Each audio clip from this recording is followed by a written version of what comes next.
क्या 2017 में मैं पहुंचा था? नहीं पहुंचा था। 2022 में मैं विधानसभा पहुंचूंगा, ये फैसला आप करेंगे। लेकिन मुझे एक फैसला करना था, मुझे एक फैसला करना था नौजवानों, मुझे एक फैसला करना था बुजुर्गों। या तो मैं अपनी पार्टी की वफादारी के साथ पार्टी के साथ खड़ा होता, या अपने इलाके के साथ खड़ा होता। मैं अपने इलाके के साथ खड़ा हुआ, अपनी पार्टी के साथ नहीं खड़ा हुआ। ये पूरा इलाका जानता था। रुदौली का नेता हम लोगों ने 5 साल इस बार इतनी मेहनत की थी कि सच सच बताइएगा कि इलाका बोल रहा था कि नहीं बोल रहा था कि हम लोग जीत जाएंगे। बिल्कुल। इलाके का हर छोटा बड़ा, हर तबके का आदमी, हर मजहब और मिल्लत का आदमी, हर जाति का, हर धर्म का आदमी कह रहा था हम लोग जीत जाएंगे। ये कौन सा सर्वे करा रही थी समाजवादी पार्टी कि जिस तक कान तक ये बात नहीं पहुंची, उनके भी कान तक ये बात पहुंची। लेकिन इस तरीके से खुले में आकर के नंगा नाच नहीं करना चाहिए था। आप अपनी क़यादत बचाने के लिए, आप हमारे कौम की क़यादत ख़त्म करने की अगर साजिश करेंगे तो ये इलाका माफ़ नहीं करेगा। आपने जिनको 10 साल से इस क्षेत्र का नाश कर रहे हैं एक बाहर से आकर के, और एक और बाहर से आ गए हैं क्षेत्र का सत्यानाश करने के लिए। और दोनों में फर्क क्या है? कुछ लोग थे इस विधानसभा क्षेत्र के जो कहते थे कि हमारे तो दोनों हाथों में लड्डू है, कहते थे ना। इनके चेहरे गौर से देख लीजिए। 10 साल तक इस क्षेत्र के वर्तमान विधायक की गाड़ी में घूमने वाले लोग आज इनके साथ घूम रहे हैं कि नहीं घूम रहे हैं? ये हम लोगों को क्या समझे हैं?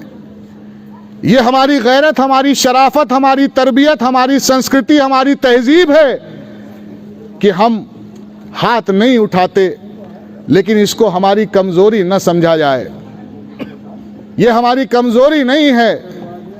अगर लोगों ने सोचा है कि हम और आप मेहनत करें, एक बंजर जमीन पर रात दिन मेहनत करके, खून पसीना बहा करके, पानी के चश्मों को फोड़ करके उस पे खेती तैयार करें, और ये अपने लोगों को भेज करके अगर वो खेती चरवाना चाहेंगे तो ये रुदौली विधानसभा क्षेत्र बर्दाश्त नहीं करेगा।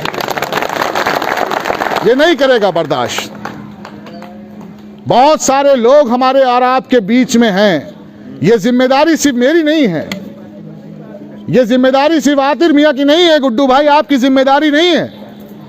इस विधानसभा क्षेत्र में हर वो शख्स जो सियासी होने का दावा करता है, ये उसकी जिम्मेदारी थी कि वो बाहरियों के खिलाफ एकजुट हो। ये उसकी जिम्मेदारी थी।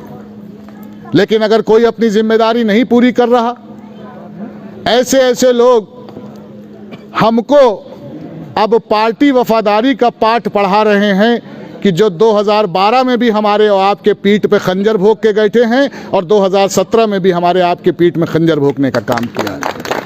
अब वो वफादार हो गए हैं। अब उनसे बड़ा और सच्चा समाजवादी इलाके में कोई नहीं है। 10 साल तक दरोगा साहब किसको बंद करेंगे, किसको छोड़ेंगे, ये वो तय करते थे। अब कह रहे हैं कि समाजवादी पार्टी की सरकार बनाने के लिए हमारा सहयोग कर दीजिए। यही तो कह रहे हैं ना। हम आपसे पूछते हैं, ये जो भारतीय जनता पार्टी की सरकार लखनऊ में 5 साल से बैठी थी, क्या ये आपके दरवाजे आई थी आपका खूंटा उखाड़ने? क्या ये सरकार चल के आई थी आपकी नान धकेलने? क्या ये सरकार चल के आई थी आपको थाने से, पुलिस से और तहसील से बेइज्जत कराने? ये जो बैठे हैं ये आए थे और इनके लोग आए थे। ये आए थे और इनके लोग आए थे। हम आपसे आह्वान करते हैं, हम इतने बड़े दूरंदेश नहीं कि जो बता दें कि हुकूमत किसकी बनने वाली है, लेकिन हम आपसे इतना ज़रूर कहेंगे कि कम से कम रुदौली विधानसभा क्षेत्र में अपनी हुकूमत बना लीजिए। और ये सवाल पूछेंगे, तुम संघर्ष करो, हम तुम्हारे साथ हैं। और ये सवाल हम आपसे पूछेंगे। 5 साल से भारतीय जनता पार्टी की सरकार है। अगर इस क्षेत्र से आपका कोई स्थानीय विधायक होता या हम लोग विधायक होते तो क्या इतनी दुश्वारियां उठानी पड़ती जितनी विधायक न होने के कारण हुई? तो हमको पाठ न पढ़ाओ, 2 और 2 तुम्हारी निगाह में 22 होता होगा। हमारे इलाके के लोग 2 और 2 4 जानते हैं, ये बहुत अच्छी तरह से इलाका जानता है। अब हम आपसे एक ही दरखास्त करेंगे, तो चुनाव का नतीजा इन्हीं दोनों में से किसी एक के पक्ष में जाता है। ये बात सही है कि नहीं? हाथ उठा के बताइए कितने लोग इस बात से इत्तेफाक करते हैं। तो कम से कम हमने और आपने बीच में टांग तो अड़ा ही दी है ना। तो अब जब टांग अड़ा दी है तो इस टांग को वापस मत खींचिएगा। तय कर लीजिएगा कि रुदौली विधानसभा क्षेत्र से हर हाल में इन दोनों बहारियों को भगा करके रुदौली विधानसभा की सभ्यता को कायम करना। एक दबाओ, 2 भगाओ। आपको ये सोचना होगा। बड़ा मजा लेते थे ना 2012 में, 2017 में भी मजा लिया गया। अच्छा सच सच बताइएगा आपकी आपको मजा आ रहा है कि नहीं आ रहा है? 5 साल के बाद चेहरों पे मुस्कुराहट आई है। क्या इस मुस्कुराहट को जाया जाने देंगे? क्या किसी के समझाने पर, किसी के दबाव बनाने पर इस मुस्कुराहट को छोड़ देंगे? क्या हर वो ईमानदारी जो हम लोगों ने निभाई और हम लोगों के साथ ईमानदारी नहीं हुई, क्या इसको भूल जाएंगे?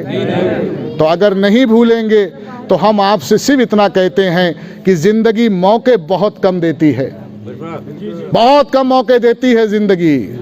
हो सकता है हम में बहुत कुछ कमियां हो, बहुत सी कमियां होंगी हम में, लेकिन कम से कम हमको ये पता है कि आपकी एक आवाज में रुदौली से चल के पहले हम आएंगे, लखनऊ की सरकार चल के यहाँ नहीं आएगी। और हम और आप इस इलाके का मुस्तकबिल तय करने निकले हैं। हम और आप तय करने निकले हैं, क्योंकि आपका जो भी फैसला 27 तारीख को होगा, वो फैसला हमारे हक में हो या हमारे खिलाफ हो, मैं आपसे वादा करता हूं कि मैंने अहद लिया है, जब मैं अपनी 28 साल पुरानी पार्टी छोड़ सकता हूं इलाके के लिए, तो मैंने भी अहद लिया है कि हर हाल में जिंदगी की आखिरी सांस तक इन बहारियों से लड़ता रहूंगा, इन बहारियों से लड़ते रहेंगे। आखिर में हम आपसे सिर्फ इतना कहना चाहेंगे कि आपके सामने अब सिर्फ 2 रास्ते हैं। आपके सामने सिर्फ 2 रास्ते हैं। या तो हमेशा से इस परेशानी से निजात पा लीजिए, या जिंदगी भर इनके पीछे हाथ बांध करके सर झुका के चलने की आदत डाल लीजिए। सिर्फ 2 रास्ते हैं। और हमको पता है, क्योंकि हमारे लहू में यही मिट्टी है जो आपके लहू में है। वो हमारा कोई भी जाति या धर्म का भाई हो, हमको पता है कि हमारा आपका खून एक समान है। लिहाजा किसी भी कीमत पर अब किसी बहारी के सामने हम लोग सर नहीं झुकाएंगे, इनका सर कलम करने का काम करेंगे। धन्यवाद दूंगा भाई आतिर साहब को और तमाम अपने मवई के साथ। आपका हाथ छुड़ा के चला गया है तो उसको मनाने का काम करिए, उसको जोड़ने का काम करिए, उसको साथ लाने का काम कीजिए। उसको एक ही बात बताइए कि हर बार हम लोग फंस जाया करते थे, रुदौली विधानसभा क्षेत्र फंस जाती थी।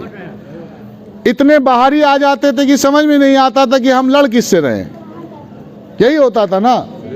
अब की तो लड़ाई एकदम साफ साफ है ना। अब रुदौली विधानसभा क्षेत्र जीतेगी या मिल्कीपुर विधानसभा क्षेत्र जीतेगा, ये फैसला आपको करना है। जय भीम, जय भारत। बहन कुमारी मायावती जी जिंदाबाद। रुश्दी मियां संघर्ष करो।